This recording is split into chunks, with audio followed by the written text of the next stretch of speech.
Bonsoir à toutes et à tous. Merci de participer à ce webinaire organisé à l'occasion de la publication du chiffre d'affaires du troisième trimestre 2025 de la société OVH Cloud. Avant de passer la parole au management de la société, sachez qu'à l'issue de la présentation qui va être faite dans quelques instants, une session de questions-réponses aura lieu à l'issue de la présentation. Et pour cela, vous pourrez poser vos questions via le module de chat qui est disponible en bas de votre écran afin que le management puisse y répondre. Benjamin, Stéphanie, je vous passe la parole. Merci Thomas. Écoutez, bonjour à toutes et à tous. Donc, je suis Benjamin Redkolewski, donc le directeur général d'OVH Cloud. Et on est ravis avec Stéphanie Besnier, qui est à côté de moi, notre directrice financière, de réaliser pour la première fois ce webinaire à l'intention des actionnaires et investisseurs individuels. Et on est ravis de pouvoir échanger avec vous directement. C'est une première pour nous et on est vraiment très heureux de le faire. Donc, avant de revenir sur la publication financière qu'on a fait aujourd'hui de notre chiffre d'affaires du troisième trimestre, ce que je voulais faire avec vous, c'est d'abord de revenir sur les éléments clés de la stratégie et de notre activité chez OVH Cloud. Alors, d'abord, vous avez ici une carte du monde et avec quelques chiffres clés d'OVH Cloud. La première, donc le premier chiffre en bas à gauche, vous voyez, c'est qu'on a 44 data centers, donc des entrepôts de données qui nous permettent de délivrer nos services cloud un peu partout dans le monde. Donc, c'est les différents points que vous voyez sur cette carte du monde. Et puis, comme vous le voyez ici, on est présent dans 10 zones géographiques ici. L'Amérique du Nord, la France, l'Allemagne, l'Angleterre, mais également l'Australie, Singapour, l'Inde. Donc, on a une très belle présence à l'international. Et puis, on a un réseau télécom qui nous permet d'opérer notre cloud avec 44 points de présence. C'est un peu tous les traits bleus que vous voyez dessinés sur cette carte, qui nous permettent d'opérer au niveau mondial vraiment nos services cloud pour tous nos clients. Et dans nos 44 data centers, on a 450 000 serveurs, donc vraiment des ordinateurs qui sont rackés dans nos data centers. Donc 450 000 qui sont les nôtres, que nous assemblons, que nous designons, qu'on assemble dans nos usines et qu'on rack ensuite, qu'on range dans nos data centers. Et on sert avec tous ces 44 data centers et ces 450 000 serveurs 1,6 million de clients dans le monde. Et comme vous verrez plus tard, eh bien, on est très heureux d'être en route pour générer donc plus d'1 milliard d'euros de chiffre d'affaires sur notre exercice fiscal, donc qui se termine à la fin août de 2025. Et alors, tous ces actifs que vous voyez là, oui, j'aurais pu mentionner aussi les local zones. On a 30 local zones. Ce sont des plus petits data centers dans les grandes villes du monde. Donc, en plus de nos 44 gros data centers, on a aussi 30 plus petits data centers dans les grandes villes du monde. Et tout ça nous permet d'avoir une bonne capillarité pour amener nos services cloud dans le monde entier. Et donc, tout ce qui est ici, tous ces actifs, en fait, qui nous permettent de délivrer notre service avec beaucoup de logiciels au-dessus, là, qui sont au-dessus des serveurs informatiques qui permettent de délivrer du cloud, eh bien, nous permettent de délivrer une vision pour le projet industriel d'OVH Cloud. Alors, ça fait 25 ans qu'OVH Cloud est sur le marché et je vais vous expliquer un peu plus quelle est notre vision chez OVH Cloud. Alors, vous avez une slide ici qui est en deux parties. Donc, à gauche, vous avez les fondamentaux qui nous permettent de délivrer nos résultats. Et à droite, vous allez voir ensuite nos leviers de croissance pour les revenus futurs. Donc, si je commence à gauche, d'abord, vous voyez qu'on a deux piliers. D'abord, on a des fondamentaux solides pour générer une croissance qui est prévisible, qui est rentable. C'est tout le modèle industriel d'OVH Cloud, les serveurs, les data centers. Et tout ça, qu'on maîtrise depuis 25 ans, nous permet d'avoir une croissance régulière, solide, prévisible. Et ça nous permet aussi de générer la trésorerie, le cash d'OVH Cloud. Et on a un objectif très fort avec ces fondamentaux opérationnels qu'on a, c'est d'être free cash flow positif, donc dès l'année prochaine, donc en FY26, donc l'année qui démarre en septembre prochain.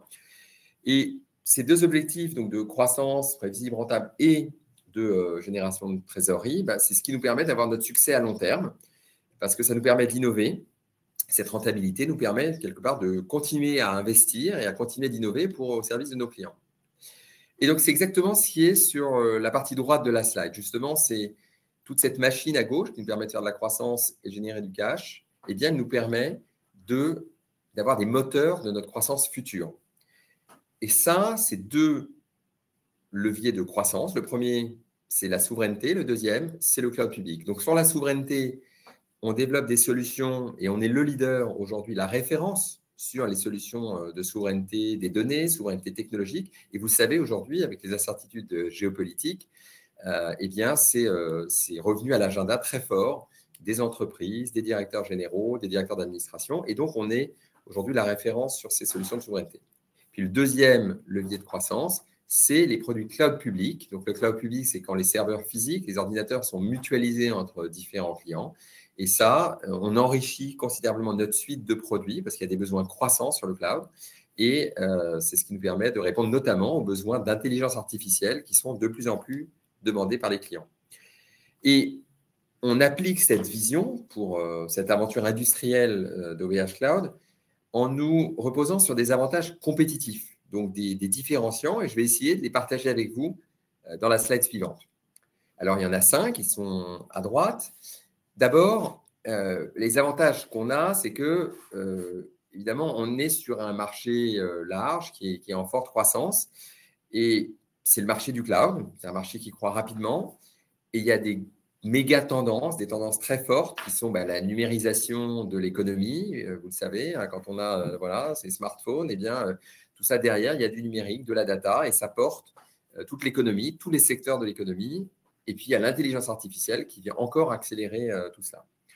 Deuxième tendance de fond, c'est que, et différenciant, pour surfer sur ce marché large et en forte croissance du cloud, c'est qu'on est capable chez OVH Cloud d'avoir un très bon rapport performance-prix, c'est-à-dire à une performance donnée, d'avoir un prix très attractif parce qu'on maîtrise toute la chaîne. On a nos serveurs qu'on assemble dans nos usines, on a nos data centers qu'on opère avec nos équipes. Et tout ça nous permet d'avoir un très bon rapport performance-prix et on a une tarification qui est très prévisible et très transparente vis-à-vis de nos clients et ça nous différencie. Troisième, je le disais en introduction, on est le champion de la souveraineté des données. Ce n'est pas nouveau chez OVH Cloud. On n'a pas attendu depuis 4 mois que la géopolitique mondiale mette la souveraineté en haut de l'agenda. Nous, ça fait 20 ans, plus de 20 ans qu'on y croit. Et aujourd'hui, l'histoire nous donne raison avec une offre très complète de cloud pour répondre à tous les usages. Et les données chez nous sont protégées. On n'y touche pas. On n'entraîne pas nos modèles d'intelligence artificielle avec. Et puis, elles sont protégées contre toutes les lois extra-européennes, les lois extraterritoriales, ce qui est important pour nos clients de se sentir protégés. Quatrième axe différenciant, on a une position aussi de leadership sur l'ESG, donc la responsabilité sociétale, environnementale, parce qu'on investit dans cette dynamique aussi depuis plus de 20 ans. On a dans nos data centers des technologies qui nous sont propres, qui consomment moins d'eau et moins d'énergie, ce qui nous permet d'avoir parmi les meilleurs ratios de l'industrie aujourd'hui du cloud. Et puis, le cinquième axe important, c'est que c'est une aventure industrielle, c'est une famille, la famille Klaba, qui aujourd'hui possède plus de 80% de l'entreprise et qui apportent leur soutien et qui sont engagés à long terme pour la réussite d'OVH Cloud. Alors, je vais tout de suite donner la main à Stéphanie Besnier, notre directrice financière, qui va également, et je pense qu'elle est très heureuse d'échanger avec vous ce soir, et pour partager un peu plus maintenant les résultats de la publication financière sur notre chiffre d'affaires du 3e trimestre qu'on a communiqué ce matin. Merci Benjamin. Effectivement, je suis ravie de faire ce webinaire avec vous. Je suis donc Stéphanie Besnier, je suis directrice financière du groupe. Et donc aujourd'hui, c'était une journée de publication et donc je vais vous présenter les résultats de notre 3e trimestre pour le chiffre d'affaires. Donc au 3e trimestre, on communique sur notre chiffre d'affaires. Et donc, si on regarde nos principaux chiffres, vous les avez sur cette slide. Donc, sur le 3e trimestre uniquement, nous avons réalisé un chiffre d'affaires de 271,9 millions d'euros. En rythme annuel, on est donc au-dessus du milliard d'euros et nous avons réalisé une croissance de 9,3% en organique. Donc, Donc, on retraite pour l'essentiel l'effet des taux de change. Si je regarde maintenant, ce sont les chiffres de droite. Le chiffre d'affaires sur 9 mois, nous avons réalisé un chiffre d'affaires de 807,9 millions d'euros. Et la croissance organique sur cette période est de 9,9%. Donc, c'est une croissance solide et résiliente sur ce troisième trimestre.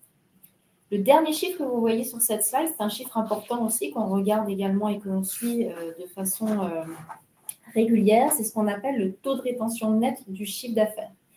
Concrètement, on va regarder les clients qui étaient présents au troisième trimestre de l'année dernière, 2024, et on va regarder le chiffre d'affaires fait avec ces mêmes clients. On enlève le chiffre d'affaires des clients qui nous ont quittés et on regarde si ce chiffre d'affaires est en progression. C'est donc le cas. Dès lors que cet indicateur est au-dessus de 100%, cela veut dire qu'on a accru le chiffre d'affaires fait avec les clients de l'année passée. Donc, c'est un chiffre important et c'est un chiffre positif. Vous voyez, il est à 104%. Donc, on a réussi à accroître, entre guillemets, notre portefeuille auprès de nos clients l'année dernière. Autre élément important sur ce trimestre, on a également observé un renforcement de la demande des offres souveraines. Benjamin vous l'a expliqué, on a un positionnement historique très marqué sur les enjeux de souveraineté. On a des offres très spécifiques qui sont hautement sécurisées et qui sont par définition les offres souveraines, mais dans l'ensemble de notre portefeuille de produits est conçu de sorte à offrir un cloud de confiance et un cloud qui ne soit pas soumis aux lois extraterritoriales. Ce qu'on a constaté dans le nouvel environnement que l'on connaît depuis le début de l'année, c'est une hausse nette des discussions et des demandes et des marques d'intérêt de nos clients. Et donc, ça, ce sont des discussions qui doivent aboutir sur des appels d'offres. C'est des choses que l'on va suivre sur les trimestres à venir. C'est une publication de troisième trimestre, donc on ne communique pas sur le détail de notre marge d'EBITDA, donc notre indicateur de profitabilité, ni sur le niveau de CAPEX et de cash flow, mais ce que je peux vous dire, c'est que ça reste un focus très fort au sein de l'entreprise et on est très déterminé à améliorer notre taux de profitabilité, donc notre marge d'EBITDA, ainsi que notre génération de cash flow. Et c'est pourquoi on a confirmé l'ensemble de nos éléments de guidance. Donc, c'est les éléments de cibles financières que l'on a définis pour l'année et qu'on vous rappellera à la fin de la publication, qui portent sur la croissance, sur le taux de marge d'EBITDA et sur les CAPEX et la génération de cash flow. Alors, on parle beaucoup de chiffres, évidemment. Maintenant, je vais vous donner quelques éléments plus tangibles en fait, sur l'activité au cours de ce troisième trimestre. Donc, la première, c'est qu'on a de nouveaux produits qui sont sortis. On vous en mentionne deux, puisque ce sont des produits en lien avec ce qu'on appelle le public cloud, que mentionnait Benjamin. Et sur le public cloud, c'est en particulier sur ce segment qu'on voit le développement des offres en lien avec l'intelligence artificielle. Et donc, deux exemples importants de produits. Le premier, c'est la data platform. C'est donc un environnement finalement pour stocker, traiter, affiner les data de nos clients. Et fort de cette data platform, nos clients vont pouvoir mettre en route des projets de data analytics, gérer de la donnée, l'utiliser, en faire le meilleur usage. Le deuxième produit important qui est sorti ce trimestre, c'est ce qu'on appelle l'AI Endpoint. C'est une API qui permet finalement à nos clients d'utiliser des modèles LLM. Vous savez, c'est tout ce qui est l'IA générative. On a plus de 40 modèles de LLM qui seront disponibles au travers de l'AI Endpoint. Donc, c'est deux étapes importantes pour le développement de nos offres en relation avec l'intelligence artificielle. Et ça a bien entendu contribué au beau taux de croissance que vous allez voir sur la slide suivante s'agissant du public cloud. S'agissant de nos clients, on vous met sur cette slide un certain nombre de noms qu'on a choisis parce qu'ils sont aussi le reflet des axes forts qu'on met aujourd'hui en avant et sur lesquels on travaille au sein d'OVH Cloud. Donc, le premier d'entre eux, c'est Arcus. Donc, c'est le leader du véhicule blindé, donc l'armement terrestre. Et là-dessus, c'est un nouveau logo, un nouveau client que l'on a gagné sur justement une offre souveraine. Et donc, c'est le client qui a été convaincu par notre offre qu'on appelle Secnum Cloud. C'est ce à quoi je faisais référence quand je mentionnais les offres extrêmement sécurisées. Autre exemple, c'est Visma. Ça, c'est un opérateur de software des pays nordiques et qui fournit en fait des logiciels et des solutions pour la gestion de la paye, pour la gestion des RH, Et donc, c'est un cabinet qui nous a choisis pour nos offres public cloud, qui est, vous le savez, un axe fort de développement depuis quelques années. C'est nos produits les plus récents et on rencontre des beaux succès avec des grands corporates comme Visma. Deux autres exemples, toujours dans le public cloud, c'est Sagemcom, je pense que vous le connaissez, c'est un constructeur français de produits high-tech. Et puis, un dernier exemple, c'est le partenariat que l'on a noué avec Equance. Equance, vous le savez, c'est une filiale du groupe Bouygues qui opère dans les services de proximité. Et donc, on a fait un partenariat avec Equance qui va nous permettre de développer et d'implanter un nouveau produit qu'on appelle OPCP, Open Cloud Platform. Alors, qu'est-ce que c'est OPCP? C'est un produit qui est très prometteur, qui rencontre beaucoup d'intérêt auprès de nos grandes industries, nos grands corporates, parce que ça va permettre d'avoir toujours leurs infrastructures chez eux, donc ils n'ont pas à se délocaliser dans un nouveau data center, l'infrastructure reste chez eux, et en même temps, ils vont pouvoir bénéficier de toute la couche logicielle, tout ce qui est un peu la valeur ajoutée d'un point de vue software du cloud que nous allons leur proposer. Donc finalement, c'est à la fois la sécurité d'avoir son infrastructure entre guillemets à domicile, on appelle ça on-premise, et en même temps de bénéficier de tout ce qui est innovation d'un spécialiste du cloud provider. Donc voilà 4 exemples de nouveaux clients. Et je terminerai sur cette slide par des nouveaux data centers. Alors, on a beaucoup investi dans les années récentes sur notre implantation géographique avec des data centers, 44 data centers, Benjamin en a parlé au début. On a une bonne empreinte géographique. Notre ambition, c'est de remplir ce data center. Néanmoins, on regarde bien sûr toujours de nouvelles opportunités. La première d'entre elles, c'est un nouveau data center en Italie. Donc, on est évidemment présent et on a beaucoup de clients italiens que l'on adresse via nos équipes en Espagne. Mais on a perçu que le fait d'ouvrir un data center à Milan nous permettrait d'accélérer notre croissance en Italie. Et on a une base de clients suffisante pour nous permettre de nous lancer dans cet investissement. Un deuxième exemple, c'est ce qu'on appelle le 3AZ. Alors, le 3AZ, c'est un produit particulier que l'on vend en particulier dans le public cloud, mais pas seulement, et qui permet finalement d'avoir une infrastructure redondante dans 3 endroits différents. Donc, concrètement, ça veut dire que vous pouvez avoir un problème dans un data center, vous en aurez toujours 2 qui seront live, et il est quand même fort peu probable que vos 3 data centers tombent en même temps. Donc, ça, c'est un nouveau paradigme aussi dans le cloud, d'une offre très résiliente en cas d'accident. Et donc, c'est ce qu'on a fait avec le lancement de l'offre cloud public dans notre data center 3AZ à Paris. C'est 3 localisations autour de Paris. Alors, retour sur les chiffres. Donc, sur cette slide, vous voyez l'évolution par univers produit de notre chiffre d'affaires. Donc, si on regarde les éléments en bleu clair, ça va être ce qu'on appelle, nous, encore une fois, la croissance like for like, donc notre croissance organique, une fois qu'on a retraité des effets de change, par exemple, sur lesquels on a moins de maîtrise. Donc, 9,3% de croissance sur ce trimestre, et vous voyez qu'on a différents types d'univers produits qui croissent à des vitesses différentes. La première, c'est ce qu'on appelle le cloud privé, donc 8,6%, avec une croissance robuste et résiliente, et notamment l'effort ce trimestre a porté sur l'acquisition de nouveaux clients. Vous voyez sur la deuxième brique la croissance du cloud public, 17,2%. Ça, c'est un secteur sur lequel on investit beaucoup. C'est le segment du cloud qui est à plus forte croissance. Donc, ce sont ces infrastructures mutualisées et sur lequel on est en train toujours d'enrichir notre offre produit, d'enrichir notre présence géographique. Et donc là, on a une croissance extrêmement résiliente à 17,2%.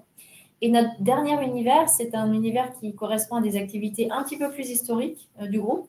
C'est ce qu'on appelle le web cloud. Donc, c'est le nom de domaine, c'est l'hébergement de sites web, mais c'est aussi quelques activités un peu plus anciennes autour de la téléphonie, des box Internet, etc. Donc, c'est par construction un segment qui est un petit peu plus bas en termes de croissance. Et sur ce trimestre, on a délivré également une croissance solide avec 3,8% de croissance organique. Donc ça, c'est la vue par produit. Maintenant, si on regarde la vue par géographie de notre croissance, alors ce que vous voyez déjà sur ce slide, c'est intéressant de constater que Nous sommes un groupe historiquement français, mais aujourd'hui, la France, c'est moins de la moitié de notre chiffre d'affaires. C'est 48% de notre chiffre d'affaires. Et en France, on a une croissance organique qui est 7,2%. Alors, elle peut paraître un peu en deçà des autres régions du monde. L'un des facteurs importants, c'est qu'on a 29% de notre activité qui est encore liée à ce segment du web cloud, vous l'avez vu, qui croît à 3,8% par rapport à un groupe au total qui croît à 9,3%. Donc, on a un effet mix qui est un petit peu plus défavorable en France. En revanche, nos offres cloud ont très bien marché aussi en France, en particulier la partie public cloud. On a quasiment 17% de croissance de nos offres public cloud en France. Et on a également une croissance solide de nos activités de cloud privé, private cloud, avec 6,6% de croissance en France. Si je regarde le reste du monde, donc vous voyez qu'on est devenu très international avec 52% de notre chiffre d'affaires. D'une part, en Europe, 29% de notre chiffre d'affaires. Là, on a un paysage qui est un petit peu contrasté derrière le 8,1% que l'on a dans la région. On a de bonnes dynamiques dans ce qu'on appelle le nord de l'Europe. Donc, pour nous, c'est l'Angleterre et ce sont les pays nordiques. Vous l'avez vu avec Visma tout à l'heure. On a également de très bonnes dynamiques en Allemagne, par exemple. Et c'est un petit peu plus difficile actuellement en Europe du Sud. Et donc, on a lancé également un plan d'action pour améliorer la situation en Europe du Sud. La dernière région du portefeuille, c'est ce qu'on appelle le reste du monde. Donc, c'est essentiellement la région APAC, Asie-Pacifique, et également les États-Unis, qui aujourd'hui est notre deuxième pays, et le Canada. Là, vous voyez, c'est la plus forte croissance du groupe avec 15,6%. On a notamment de très belles croissances aux États-Unis. C'est notre géographie, notre pays où on croît le plus fort actuellement. Mais également en Asie-Pacifique, on a une belle accélération de la croissance et de belles perspectives en Asie. Donc voilà pour la présentation de notre chiffre d'affaires. Je repasse la parole à Benjamin qui va donc vous rappeler nos cibles financières pour l'année que l'on a confirmées, comme je vous le disais, ce matin. Merci beaucoup Stéphanie. Je vous ai remis sur cette planche effectivement nos objectifs financiers pour l'année, qui se termine à fin août. D'abord, c'est la confirmation de tous ces objectifs financiers après cette solide performance qu'on a eue sur les 9 premiers mois de notre année fiscale. Donc, d'abord, une croissance, donc on confirme cette croissance like for like donc du chiffre d'affaires entre 9% et 11% par rapport à l'année dernière. En termes de profitabilité, donc c'est une marge d'EBITDA ajustée donc qui est d'environ 40% du chiffre d'affaires. Nos investissements, donc nos CAPEX, qui aussi on confirme d'être entre 30 et 34% du chiffre d'affaires donc pour nos CAPEX, avec notamment aussi une répartition entre les CAPEX récurrents entre 11 et 13% et nos CAPEX de croissance entre 19 et 21%. Et puis, au niveau du cash flow, donc de la génération de trésorerie, également, on confirme donc un unlevered free cash flow, donc la trésorerie avant frais financiers, donc au-delà de 25 millions d'euros, donc ce qui représente une amélioration par rapport à 2024.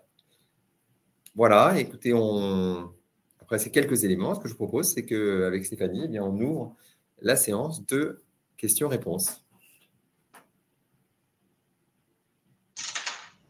Un grand merci à tous les deux pour cette présentation.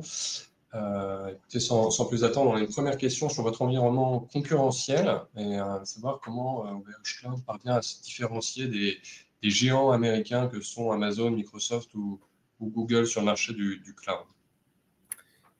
D'accord, je vais la prendre. Je pense que c'est une très bonne question. Évidemment, les grands acteurs américains du cloud, ce qu'on appelle parfois les hyperscalers, ont développé une offre fournie de cloud public. Et chez OVH Cloud, la manière dont on se différencie par rapport à ces acteurs, donc sur notamment les offres donc, de cloud public, c'est, comme je l'évoquais tout à l'heure, c'est d'abord la souveraineté, donc ensuite le caractère durable, responsable de nos solutions, Et puis, on arrive aussi à être différenciant sur le rapport performance-prix que j'ai évoqué tout à l'heure. Donc, la souveraineté, c'est vraiment depuis plus de 20 ans. Dans le projet OVH Cloud, c'est le fait que la protection des données, non seulement cyber, mais aussi contre ce qu'on appelait les lois extraterritoriales. C'est un mot un peu barbare, mais qui veut dire que, voilà, où que vous soyez chez OVH Cloud, eh bien, vos données sont protégées contre toute intervention d'États étrangers et ne seront pas transmises par OVH Cloud. Donc, c'est la promesse vis-à-vis de nos clients. Et également, on a aussi la privacy, donc la protection vraiment des données de nos clients. Donc ça, c'est tout ce qui est autour de la souveraineté. D'ailleurs, on a aussi une souveraineté technologique, puisque je l'ai dit, on maîtrise technologiquement l'intégralité de la chaîne, depuis nos serveurs jusqu'à nos data centers, en passant par nos équipes qui développent. Et puis le caractère durable, j'ai dit, on a des solutions propres, propriétaires depuis 20 ans, qui nous permettent de consommer. On refroidit nos serveurs à l'eau, une technologie qu'on a développée, qui nous permet de consommer moins d'énergie et moins d'eau. Et puis, ratio performance-prix, ce système intégré nous permet aussi d'être dans des avantages prix vis-à-vis des hyperscalers, pas toujours, pas sur toutes les offres, mais très souvent d'avoir des avantages prix qui peuvent être à 2 chiffres et qui nous permettent de nous différencier sur nos différents marchés. Merci beaucoup pour votre réponse. Est-ce que vous avez parlé des solutions souveraines? Est-ce que depuis le début de l'année, vous constatez une demande qui s'accélère sur cette offre et concrètement, comment elle se matérialise si c'est le cas? Ok, donc je vais vous répondre là-dessus aussi. C'est vrai qu'il y a un changement de dynamique, de paradigme. Il s'est passé quelque chose il y a plusieurs mois avec les tarifs, ces fameux tarifs et ces nouveaux enjeux géopolitiques qui fait que la souveraineté, elle est à l'agenda des dirigeants de nos clients, des DSI. Donc, ça veut dire qu'on a beaucoup plus de sollicitations des clients là-dessus, qui soit essayent de se construire des plans de résilience, des solutions alternatives, ne pas mettre tous les œufs dans le même panier. Et donc, ils viennent nous solliciter. On a ces discussions. C'est les intégrateurs aussi informatiques qui accompagnent les grands groupes et qui aussi avec lesquels on a beaucoup d'échanges. J'ai eu moi-même personnellement ces dernières semaines avec les 2/3 des grands intégrateurs français, beaucoup d'échanges autour de la souveraineté, de voir comment est-ce qu'on accélère ensemble. Et ça, c'est nouveau. Et puis, il y a l'exemple, par exemple, qu'on citait tout à l'heure, que Stéphanie citait, d'Arcus, voilà, un exemple dans la défense qui décide de venir chez nous et de se prévoir une trajectoire effectivement de croissance. Donc, ça se matérialise de cette manière. Après, donc ça, c'est les demandes, les sollicitations. Après ces projets, il y a une inertie. Il faut encore que ces projets, ils sont au niveau des dirigeants. Ils arrivent maintenant au niveau des équipes techniques, commerciales, pour donner vie à ces projets. Ensuite, il faut les structurer, puis préparer les migrations. Ça prendra encore un certain temps, mais en tout cas, il y a un momentum, une dynamique qui est nouvelle en France, mais également en Allemagne, aux Pays-Bas, dans beaucoup de pays où on opère, donc en Europe et même au Canada. Et en Asie, où ces enjeux de souveraineté sont apparus. Je parlais encore avec le ministre du numérique indien il y a quelques jours, qui était de passage à Paris. Donc voilà, ce sont vraiment des enjeux nouveaux et qui se matérialisent dans les sollicitations de nos clients ou de nos partenaires. Merci beaucoup. Peut-être un mot, il y a quelques questions sur cette thématique sur l'IA. Comment OVH Cloud innove sur ce marché? Alors, sur l'intelligence artificielle, évidemment, c'est un segment très porteur qui est en train de transformer beaucoup d'industries. Et donc, ça fait au moins 7-8 ans qu'on a ces fameuses GPU, ces cartes graphiques qui sont le cœur de l'intelligence artificielle, notamment générative, les LLM, comme les ChatGPT-like. Et ces GPU, donc on les met à disposition de nos clients qui permettent d'utiliser et de développer des services d'intelligence artificielle. Mais on a aussi mis en place des plateformes pour que les développeurs chez les clients puissent, qu'on appelle AI Endpoint, de développer directement des services. Donc, ce sont des couches logicielles qui permettent de développer un service de reconnaissance de texte, d'images, des services qui peuvent aider des équipes de support client à mieux opérer grâce à l'intelligence artificielle. Donc, voilà, c'est une boîte à outils qu'on met à disposition et qui, évidemment, tire aussi une partie de la croissance, notamment sur notre cloud public. Voilà, c'est très concret et effectivement, il y a une demande forte autour de l'IA aussi chez nous. Merci beaucoup. On a une question d'Hubert qui demande si vous avez une offre en bed serveur sur site pour un client industriel demandeur d'un service fiabilisé par sa proximité. C'est en croissance et quelle est la durée typique d'un contrat pour un tel service? C'est précis comme question. Alors, je pense que, Hubert, vous faites référence à nos offres, notamment on-prem cloud platform. Donc, ce sont des offres qu'on préparait depuis un certain nombre d'années et qu'on a sorties l'année dernière et qui permettent en effet de, quelque part, construire un cloud dans le data center de nos clients. Donc, tout ce qu'on vous a décrit jusque-là avec Stéphanie, c'est beaucoup d'offres qui sont opérées dans nos data centers avec nos serveurs. Là, avec cette offre on-prem cloud platform, on est capable d'amener le cloud dans le data center du client. Donc, il y a beaucoup de demandes en ce moment autour de cette offre. La durée de ces contrats, aujourd'hui, c'est des engagements de long terme, puisqu'en fait, ça nécessite, quand on implémente ce type de solution chez le client, ce n'est pas pour quelques mois qu'on fait ça. Il y a des ajustements d'architecture chez le client, d'implémentation. Il y a un travail de mise en œuvre qui fait que ce sont des contrats pluriannuels. J'espère avoir répondu à la question. Je pense, oui. Merci beaucoup. Nous avons pu voir dans la presse des informations relatives à la communauté européenne qui chercherait un nouveau cloud. Quelle est la position d'OVH Cloud dans ce dossier, justement? Alors, il y a des discussions en cours, comme avec beaucoup d'acteurs publics, privés, à l'échelle européenne en ce moment.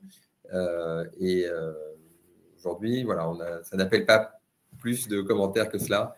C'est déjà un client d'ailleurs. Oui, tu as raison Stéphanie. Mais effectivement, voilà, il y a des discussions en cours avec beaucoup d'acteurs aujourd'hui, publics et privés, dont la Commission européenne. D'accord. Je propose de regrouper, puisqu'il y a 2-3 questions sur cette thématique, à savoir le cours d'aujourd'hui et la réaction du marché. Comment vous jugez la réaction des investisseurs sur le cours aujourd'hui? Tu veux répondre, Stéphanie? Écoutez, nous, en tant que management, on n'a pas pour habitude de commenter l'évolution du cours. Je pense qu'on ne s'arrête pas. Le marché a clairement réagi un peu vivement. Maintenant, on ne s'arrête pas aux performances de court terme. Plusieurs hypothèses qui peuvent être faites. Est-ce que c'est des prises de bénéfices? Encore une fois, nous, je pense que notre rôle n'est pas vraiment de commenter. On reste focus sur nos exécutions et le fait de dérouler notre stratégie, de délivrer ce qu'on vous a montré tout à l'heure sur l'année 2025 et au-delà, finalement. Je dirais qu'il y a des journées où sur le cours de bourse, on peut être déçu ou on s'interroge, mais notre objectif, il est vraiment sur l'exécution de notre stratégie et l'atteinte de nos objectifs de moyen terme. Voilà, et on est en maîtrise de notre plan, de notre exécution, à la fois sur la croissance et sur la génération de trésorerie, donc qui est, comme on l'a annoncé en octobre dernier, lors de ma prise de fonction en tant que directeur général, et la priorité de l'entreprise, d'accompagner nos clients et d'être dès l'année prochaine également free cash flow positif. Très clair, merci beaucoup. Une question de la part de Romain qui demande, selon vous, qu'est-ce qui porte le succès d'OVH Cloud au Canada et quel est votre plan de développement pour ce pays? Alors, le Canada, c'est une question intéressante. Le Canada est un pays où on est implanté depuis, je pense, plus d'une dizaine d'années. On a 9 data centers aujourd'hui au Canada, donc 8 au Québec et 1 en Ontario, donc l'État qui est voisin du Québec.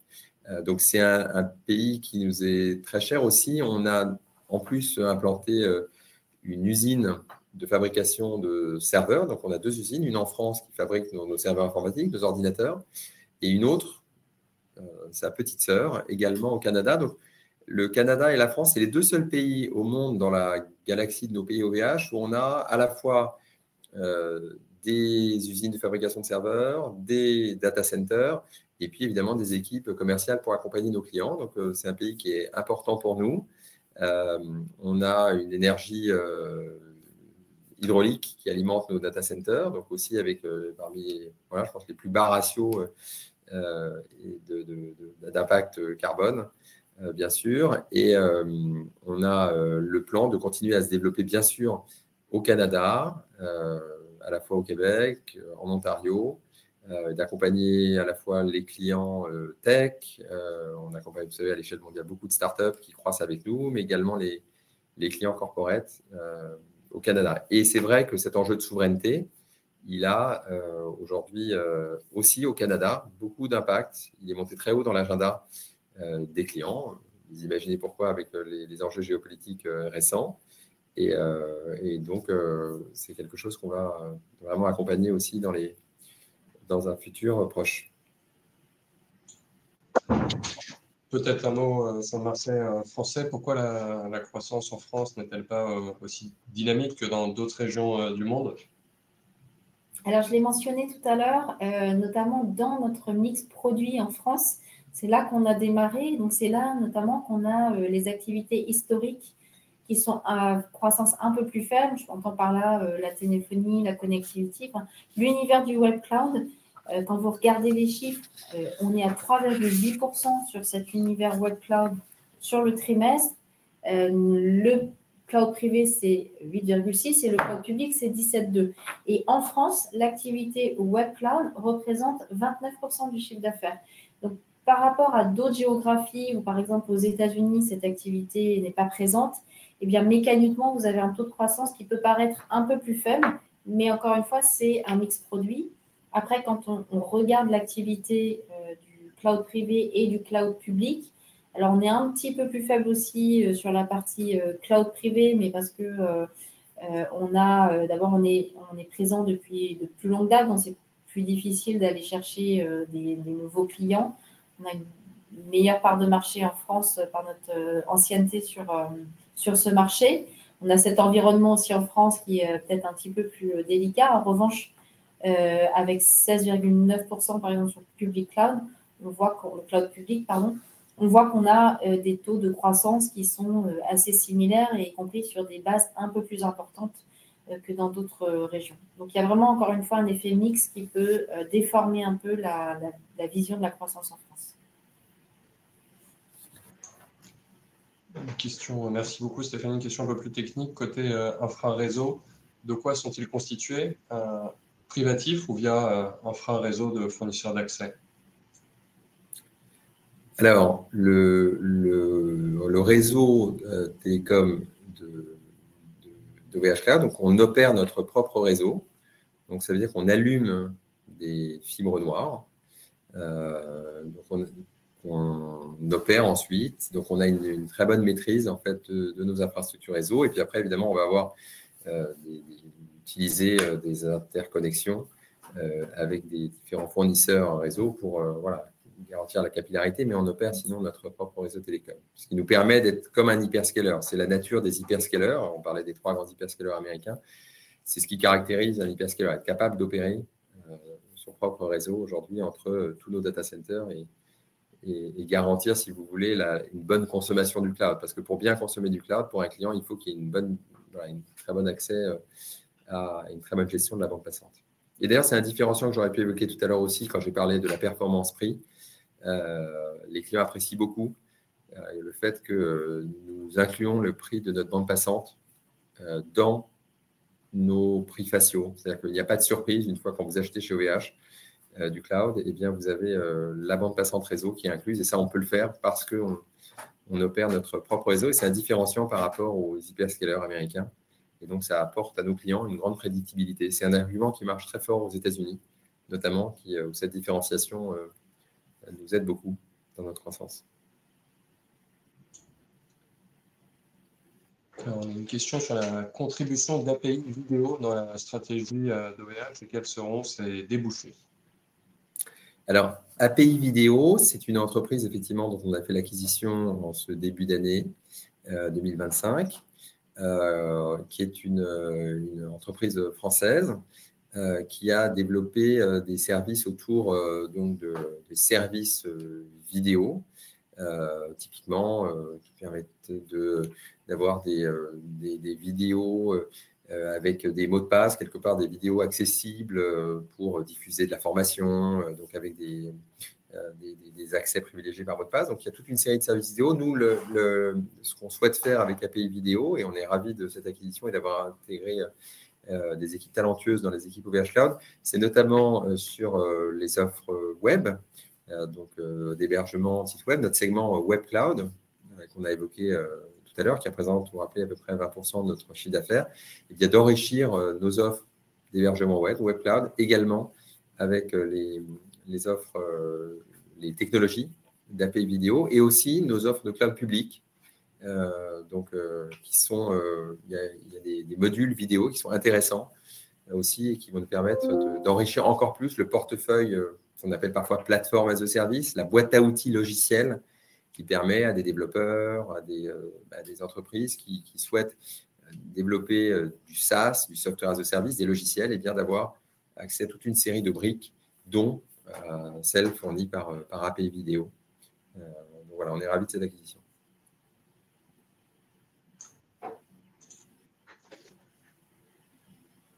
Alors, une question de Jean-Philippe qui nous demande quel est le dernier taux d'utilisation connu de nos data centers. Il évoque le chiffre de 60% d'après le document universel en décembre 2024. Tu veux répondre ? Ouais, alors on est un petit peu au-dessus des 60%. C'est le dernier chiffre qu'on a communiqué au achat. On était un peu plus proche du 65% de taux d'occupation. D'accord. Alors, il y a Christophe qui nous dit, voilà, en page 4, vous présentez un taux de rétention de 104% et un taux de croissance de 9%. Est-ce que cela veut dire que les clients historiques croissent moins vite que le marché ?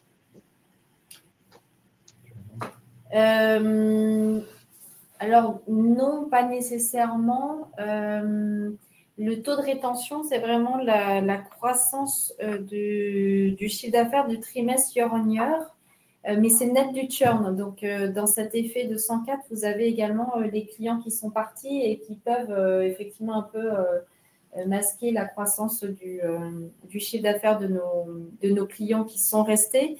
Et dedans, vous avez aussi, encore une fois, le mix produit qui peut jouer. Historiquement, de toute façon, cet indicateur, il varie. On a été, historiquement, on était plutôt autour des 102, 103. On a eu une période où on a été à 110, 111. Il y avait des effets prix aussi qui étaient embarqués dans ces chiffres-là. Dès lors que ce chiffre est au-dessus des 100%, c'est une bonne dynamique. Alors, vous avez beaucoup investi ces dernières années, ce qui est en phase avec votre stratégie. En 2026, vous avez prévu de réduire ces investissements pour générer du cash jusqu'à 2030. Est-ce qu'en tant qu'actionnaire, êtes-vous toujours en ligne avec ce plan ? Alors aujourd'hui, on a donné des indications sur la guidance 2026 en début d'année fiscale, donc en octobre 2024. On est concrètement aujourd'hui en période budgétaire, donc on affine un peu notre plan pour 2026. Ce qu'on peut dire, c'est qu'au-delà de l'année 2026 sur la trajectoire du groupe, on est clairement très focalisé sur l'amélioration de la profitabilité et la génération de cash. Pour nous, c'est un marqueur qui est très important compte tenu de la maturité aussi de notre entreprise. On a beaucoup investi, vous l'avez dit, dans le passé. Donc, cette phase d'investissement étant passée, aujourd'hui, il faut qu'on extrait tout le retour de ces investissements passés dans notre activité. Donc, effectivement, on reste sur une entreprise avec une belle croissance, mais on a une attention très forte sur nos coûts et sur notre génération de cash, ce qui doit nous permettre finalement d'avoir une croissance soutenable à long terme. Alors, un commentaire de Salem qui remercie pour la présentation qui est très intéressante et qui nous pose la question suivante. Est-ce qu'OVH Cloud versera cette année des dividendes pour ses investisseurs, ses actionnaires, je pense. Alors, cette année, non. On a passé notre AG et on n'est pas encore free cash flow positif. Donc, finalement, verser des dividendes reviendrait à s'endetter pour verser des dividendes. On a fait par ailleurs cette année un share buyback assez important, donc on a annulé un certain nombre de titres. Donc quelque part, les actionnaires qui nous ont fait confiance ont été relevés au capital. Et on n'a pas donné de guidance aujourd'hui sur le dividende. Donc il n'y a pas de politique de dividende qui a été communiquée. Le share buyback, c'était l'opération de rachat d'actions, l'OPRA qu'on a faite en fin d'année dernière. D'accord. Sur les États-Unis, est-ce que vous pouvez rappeler à peu près la taille du marché, le chiffre d'affaires que vous y réalisez? Et pensez-vous qu'à moyen terme, les États-Unis puissent devenir le premier marché d'OVH? Ah, une grande question. Alors, on ne communique pas sur notre chiffre d'affaires aux États-Unis, mais voilà, vous avez vu tout à l'heure, le chiffre d'affaires rest of the world, donc reste du monde, hors de l'Europe, il est aujourd'hui de 23%. Et donc, les États-Unis sont à l'intérieur de ce segment en représentant une part importante. Après, est-ce que les États-Unis représenteront la majorité un jour du chiffre d'affaires OVH Cloud? Je pense que c'est une vaste question. Il y a une belle croissance, il y a une très belle croissance. C'est notre région qui croît le plus vite. Mais je pense qu'il y aura encore quelques années avant que ça arrive, si ça devait arriver.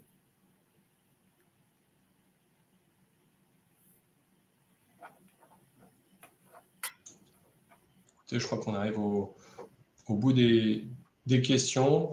Beaucoup de commentaires qui remercient au-delà des questions pour la présentation qui a été faite, ainsi que toutes les réponses qu'il a apportées. Il y a peut-être une autre question qui vient d'arriver. Vous évoquez une hausse des sollicitations autour de la souveraineté. Quel est le délai moyen pour convertir ces échanges en clients? Ionos observe une dynamique similaire. Quelle tendance voyez-vous en Allemagne et comment vous différenciez-vous? Pas mal de questions. Alors, quel est le délai moyen pour convertir ces échanges en clients? À nouveau, ce n'est pas une question facile, puisque cette dynamique, elle est récente aussi. Donc, ce n'est pas évident d'avoir le retour d'expérience là-dessus. Je pense que ça, notamment sur les grands comptes, ça prend du temps, en fait, de passer de la volonté qu'on a décrite tout à l'heure, de créer des solutions résilientes, d'évaluer, de qualifier ces stratégies et de les rendre opérationnelles. Donc, ça va prendre du temps. Je sais que c'est difficile de vous répondre sur le temps que ça prendra. Mais voilà, je pense qu'on parle forcément de plusieurs mois avant de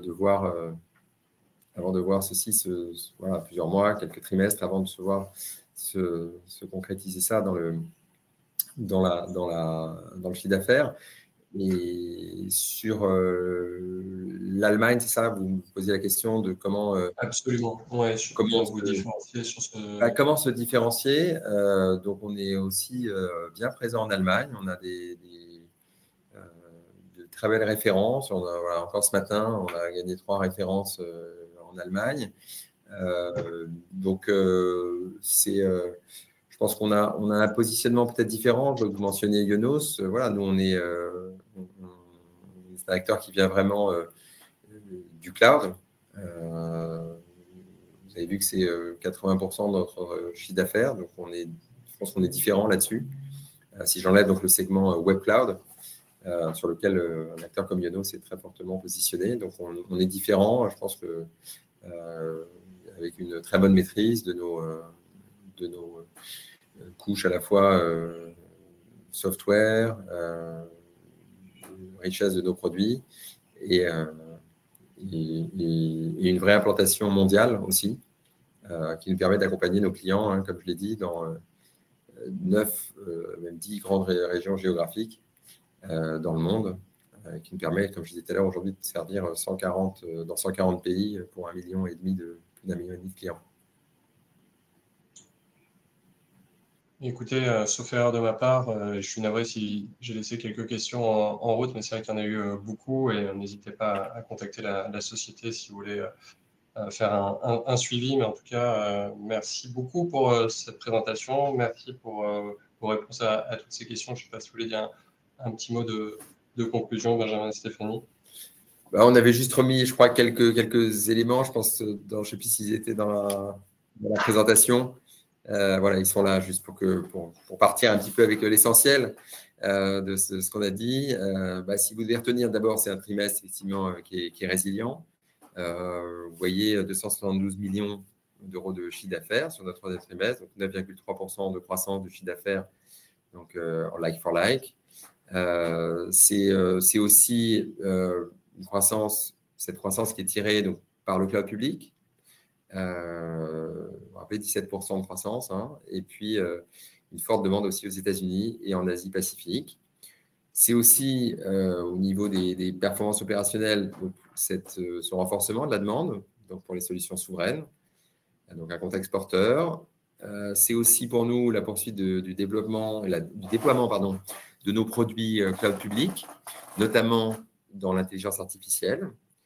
Et puis, c'est également l'expansion géographique de nos data centers sur le modèle 3AZ, donc avec ce triangle de data centers. On l'a déployé à Paris et puis on va le déployer à Milan dans ce nouveau data center qu'on ouvre et puis progressivement dans nos autres géographies. Et puis, on continue dans cet objectif de discipline de coûts et de notre capacité à générer du cash. Donc, à la fois discipline de coûts qui nous permet, donc, depuis notamment octobre, d'avoir un focus clair sur nos leviers de rentabilité, sur nos leviers d'amélioration de la trésorerie, et donc ce qui nous permet de confirmer tous nos objectifs financiers 2025, croissance organique de 9%, 11%, une marge ajustée d'EBITDA d'environ 40%, nos CAPEX entre 30 et 34% du chiffre d'affaires, et donc au niveau génération de trésorerie, un unlevered free cash flow, donc free cash flow avant frais financiers, supérieur à 25 millions, en amélioration par rapport à l'an dernier. Voilà les quelques éléments qu'on voulait partager avec vous. Et merci encore pour, je pense avec Stéphanie, on peut vraiment vous remercier pour ce temps, c'est la qualité de ces échanges. Et on vous dit à très bientôt. Un grand merci, bonne soirée à toutes et à tous. Bonne soirée. Au revoir. Au revoir. Merci.